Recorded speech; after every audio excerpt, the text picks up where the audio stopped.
வணக்கம் நீங்களே, இது உங்கள் விஜய் வரதராஜின் ட்ரிபிள் வி லாக். இந்தியாவிலேயே முதல் முறையாக மிக பழமையான மேக்கப் போடாத, சவுண்ட் எஃபெக்ட்ஸ் இல்லாத, மீம் எடிட்டுகள் போடாத, அப்படியே உட்காந்து ட்ரௌசர் போட்டுக்கிட்டு வீட்டுக்குள்ளே இருந்து பழைய மேக்கோட வெப்கேமில் பேசும் ஒரே யூடியூப் சேனல் உங்கள் ட்ரிபிள் வி லாக். ஸோ ஒரு வெப் சீரிஸ் ஒன்று பண்ணேன், சின்ன வெப் சீரிஸ். அதாவது இப்படி சீக்கிரம் வரும், ரொம்ப குட்டி. அது அதனால் கொஞ்சம் பிஸியாக இருந்ததுனால அது ஒரு மாதம் பிடிச்சிருச்சு. இந்த பக்கம் வரல. சண்டே லைவ் வந்தேன், போன சண்டே வந்தேன். ஸோ இப்போ தான் டப்பிங் வேலைலாம் முடிச்சுட்டு கொஞ்சம் ஃப்ரீ ஆகிட்டு ஆன் பண்ணி பேசுவோம் அடிச்சுட்டு உட்காந்தாச்சு.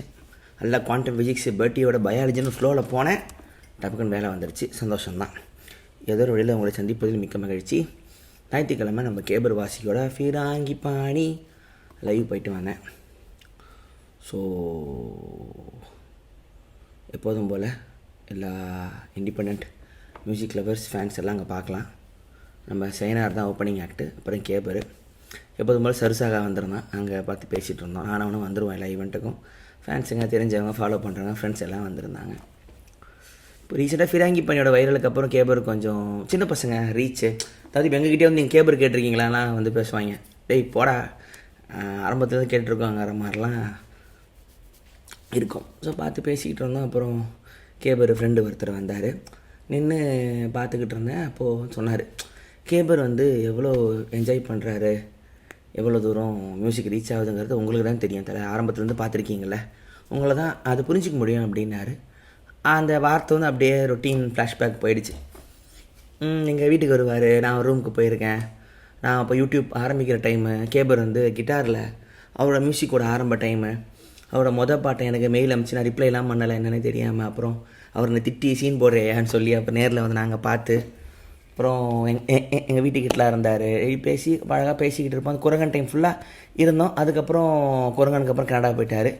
கொஞ்ச நாள் பேசாமல் இருந்தோம். அப்புறம் திருப்பி பேசி மியூசிக் வீடியோன்னு ஒரு ரவுண்டு ஒன்று இருந்துச்சு. ஸோ ஹாப்பி தான். ஸோ கேபர் இவர் பரதோஷங்களோட இன்டர்வியூலாம் பார்த்துருந்தேன். இது மாதிரி நல்லா ஒரு கன்சிஸ்டண்ட்டாக ஆர்ட் மேலே ஒரு மரியாதை உள்ளார். எனக்கு அந்த டைமில் நான் என்ன பண்ணுறேங்க குழப்பம் இருக்கும் போது கேபர் கூட நிறைய டிஸ்கஸ் பண்ணுவோம். இந்த எத்திக்கலாக ஃபிலாசபிக்கலாக பேசிக்கலாம். நமக்கு ஆல்ரெடி நல்லா இருக்கும்ல. அங்கே போனால் எவ்வளோ சம்பாதிக்கணும், எவனை கவுத்தோடணும்னு பேச்சுக்கு நடுவில் எதுக்கு ஆர்ட் பண்ணுறோம், ஃபிலாசபினா என்ன, தத்துவம் ஏன் வருது. எனக்கு ரெடிட்னு ஒன்று இருக்கிறது சொன்னது கேபர் தான். பிட்காயின்லாம் வரப்போகுதுன்னு முன்னாடியே எனக்கு சொன்னது கேபர் தான். எனக்கு அப்போதுமே புரியல. அவர் சொல்லும்போது வாங்கி போட்டிருந்தா கூட எனக்கு பெரிய ஆளாக இருந்திருக்கலாம். அதுக்கப்புறம் நிறைய விஷயம்லாம் இன்ட்ரடியூஸ் பண்ணுவார். அப்போ நான் அவருக்கு அனுப்புவேன், பேசிக்கிட்டு இருப்போம். என் மேரேஜுக்கு வந்திருந்த சில பேரில் அவரும் ஒருத்தர். அவர் மேரேஜுக்கு நான் போயிருந்தேன். இந்த மாதிரிலாம் நிறைய ஒரு நல்ல ஒரு இது. ஸோ நீங்கள் கேட்டு என்ஜாய் பண்ண பாட்டோட அது ஆரம்ப டைம் அந்த அக்காஸ்டிக் டூலாம் நேரில் கேட்டிருக்கேன். இது எப்படி இருக்குது கேளுங்க, அந்த மாதிரிலாம் சில பாட்டெலாம் கேட்டிருக்கேன். அதெல்லாம் மெயிலெலாம் சில டிராஃப்டெல்லாம் இருக்குது. நல்ல மெமரி. ஸோ பார்த்துட்டு எல்லாம் போய் பாட்டெல்லாம் பார்த்துட்டு சைனார் எப்போதும் போல் சைனார் ஒவ்வொரு லைவும் தன்னை இம்ப்ரூவ் பண்ணிக்கிட்டே இருக்காப்புல. ஸோ இந்த மாதிரி பயங்கரமாக இருந்துச்சு. ஒரு 2-3 புது பாட்டு வச்சுருந்தாங்க. ஸோ ஆல்சோ பேக்கிங் பேண்டு, அவங்களோட இம்ப்ரவைசேஷன் சோலோ எல்லாம் பயங்கரமாக இருந்துச்சு. அது உண்மையிலேயே இண்டிபெண்டன்ட் மியூசிக் கேட்காதவங்க தயவு செஞ்சு சைனார், கேபர் வாசிகி, கௌதம் வாசுதேவ் இவங்க அப்புறம் இது ஒத்த செவரு, ஒரு பேண்டு, சில பேண்டு பேர்லாம் கேட்டால் லைவ் போய் பாருங்கள். பாட்டு கேட்குறத விட நிறைய ஃப்ரெண்ட்ஸுங்களை நீங்கள் பார்க்கலாம். அவங்க மைண்ட் செட்டோடு இருந்தவங்கள ரொம்ப புது அனுபவமாக இருக்கும். இது சினிமா பாட்டுக்கான என்ஜாய்மெண்ட் இல்லாமல் ரொம்ப ரொம்ப பர்சனலாக ஃபீல் பண்ணலாம் பாட்டை. ஸோ நீங்கள் ஸ்பாட்டிஃபைல கேட்குறத விட லைவில் இன்னும் நல்லாயிருக்கும். அந்த பேக்கிங் பேண்டுங்க, இம்ப்ரவைசேஷன் சோலோ எல்லோரும் சேர்ந்து பாடும்போது என்ன நமக்கு தெரியாத பாட்டு எல்லாம் சேர்ந்து பாடுறானுங்க, அந்த மாதிரிலாம் இருக்கும். நேற்றே எனக்கே தெரிஞ்ச 2-3 கேபர் பாட்டு வந்துச்சு. ஒருத்தன் பக்கத்தில் எப்படா பாடுறான்னா இது கேபர் அக்கோஸ்டிக் வெர்ஷன் டேப்ஸில் போட்ட பாட்டுனேன்றான். கேபர் டீப் கோர் பைத்தியம்லாம் பார்த்துருக்கேன். எல்லா விஷயத்தையும் சொல்லுவாங்க. நேற்று ஒரு தானே இந்த ஒரு படத்தில் ஒரு நிமிஷத்துக்கு பாட்டு பாடியிருப்பாருனே, அந்த பாட்டை ஃபுல்லாக கொஞ்சம் கம்போஸ் பண்ண சொல்லி ஒரு ஃபேன் ஒருத்தங்க இது கேட்டுக்கிட்டு இருந்தான். மாதிரி ஒரு நல்ல வைப். சைனார் முடிஞ்சு அப்புறம் கேபர் வாசிக்கு எல்லா பாட்டும் போச்சு. ஸோ எல்லாருமே வெயிட்டிங் ஃபார் ஃபிராங்கி பாணி. பாட்டு வரும்போது அது அவரோட ஒரு டீப் சேட்னஸ்லேருந்து வந்த ஒரு ஆர்ட். அவர் வைரல் ஆகணும்னு அந்த பாட்டை கம்போஸ் பண்ணல, இந்த வாரம் ட்ரெண்டிங் அப்லோட் பண்ணணும்னு பண்ணல. அது வாழ்க்கையில் ஒரு பெரிய விஷயம் ஒன்று, ஒரு பெயின்லேருந்து அதை கோத்ரூ பண்ணுறதுக்கு அந்த கோப்பிங் மெக்கானிசமாக இது எப்படியாவது நான் சொல்லி ஆகணுமே அப்படிங்கிற ஒரு இதிலிருந்து வந்த ஒரு ஆர்ட் ஃபார்ம் அது. அது அதில் ஒரு பெயின் வந்து ட்ரூத்து தான்ல, அதில் ஒரு உண்மை ஒன்று இருக்கும். பா எனக்கு வலிக்குதுப்பா நான் கத்துறேன் அப்படின்னா அதில் என்ன பொய் இருக்க போகுது? அந்த கத்தலோட அந்த ஒரு ஷார்ப்னஸில் அந்த பெயினோட இன்டென்சிட்டி தெரியும். அதுதான் அந்த பாட்டு பாடின அந்த ஒரு 10-15 நிமிஷமும் வேறு ஒரு ஜோனுக்குள்ளே அப்படியே எல்லாம் அமைதி எல்லாம். நிறைய பேர் அழுகுறானுங்க, தேம்புறானு. எனக்கே கண்ணில் இதில் கட்டிருச்சு. ஒவ்வொரு முறை கேபர் முகத்தையே கேட்பான், எப்படியா அந்த பெயினை வச்சுட்டு இந்த பாட்டை அவனால் பாடி ஃபுல்லாக அழாமல் பாட முடியுதுலாம் யோசிப்பேன். அது ஒரு மாதிரி உங்களோட அந்த கட் ரென்ச்சிங் சோல் சக்கிங் சொல்லுவாங்கள்ல, அந்த மாதிரி ஒரு பாட்டு. அந்த முடிச்சுட்டு அதுக்கப்புறம் அந்த பாட்டோட மியூசிக் வீடியோ ஒன்று போட்டிருந்தாங்க. ரொம்ப நல்லா இருந்துச்சு. பார்ப்போம். Varnilla, quite tribute to a friend who believed in him first and left too soon. Remember through music and fragments of memory. மருண் டைரக்ட் பண்ணார். இன்றைக்கி காலையில் இன்ஸ்டாகிராமில் ஃபோன் கால் போட்டு பாராட்டினேன் மனசார. மருண், ஸ்னேகா சேஷ் அவங்க தான் நிலா பண்ணியிருக்காங்க. கேபராசிக்கு சூப்பராக நடிச்சிருக்காப்புல, சீரியஸான ரோல். அப்புறம் மருண் அவரே கேமரா பண்ணல, இங்கேயே எடிட் பண்ணியிருக்காரு. முக்கியமாக Kevin Jeremy, Pradosh, Varshini Rajasekar direction டீமில் இருந்தாங்க. சினிமாட்டோகிராஃபியில் நம்ம பிகே, நம்ம டெம்பிள் மங்கியில் இருந்தார் கொஞ்ச நாள், பிகே பிரகாஷ் கண்ணா.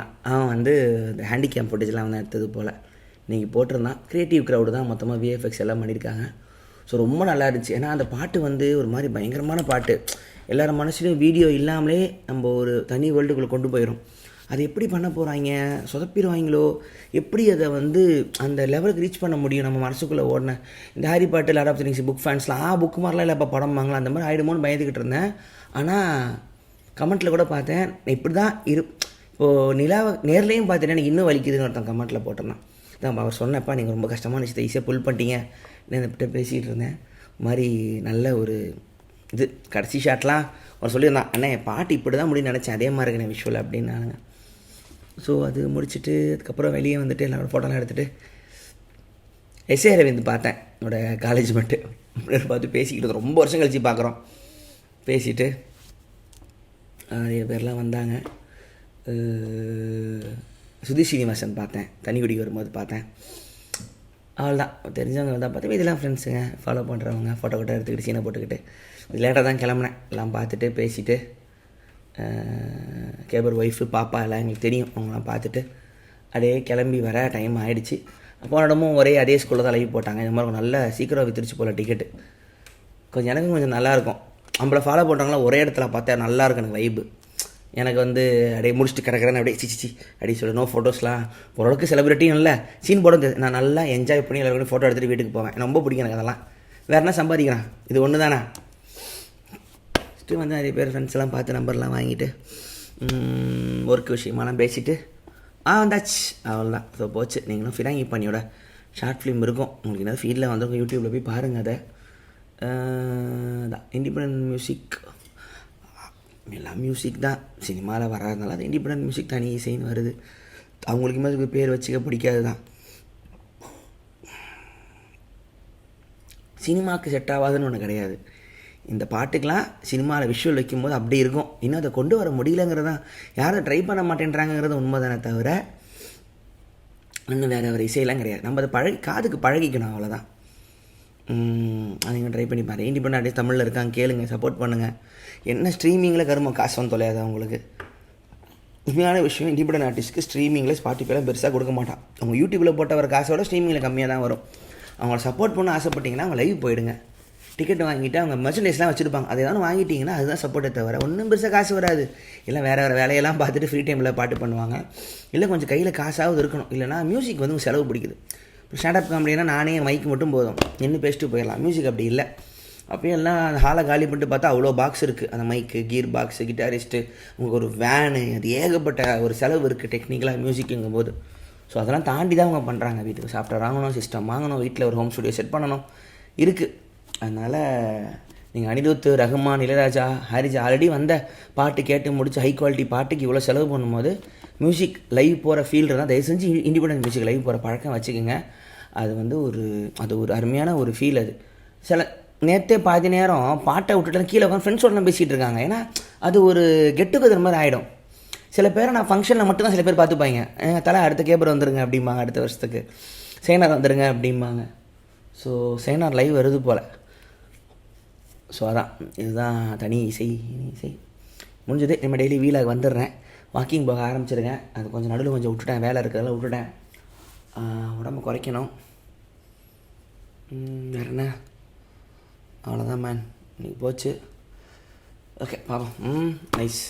பாட்காஸ்ட்லாம் போட்டிருக்கேன், போய் கேளுங்க. நல்லா ஜாலியாக எடுத்து இனிமேல் போகிறோம். ஓகே, விஜயபத்ராஜின் ட்ரிபிள் விழா.